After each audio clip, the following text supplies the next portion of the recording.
Okay, let me explain the difference between a training cycle and then a program. So the training cycle here is your macro level programming. So this can consist of several weeks of training or even months of training.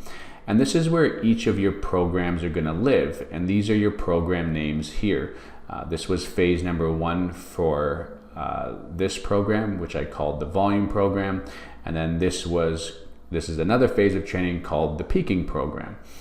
And in total, this was 8 weeks of training, but there was 2 very distinct phases of training. One program that focused on more volume and one program that focused on peaking your strength for competition.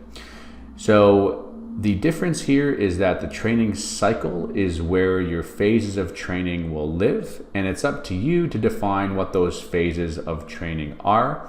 And the time or the length of each phase of training is up to you as well. So these could be 1 week blocks of training. You could title this week 1 and just develop a weekly style of programming.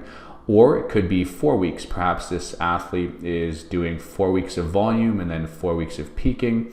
But it all falls within the same macro level programming. For instance, you can see here that this was a nationals training cycle, so that they're going to be building their program up to a specific goal, in this case, competing at a national championship.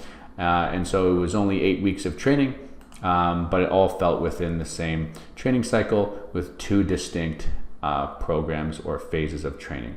So that's important to know because when we start to build out our template, you're going to have to create the training cycle and the phases of training. And in the next video, you'll learn how to do that.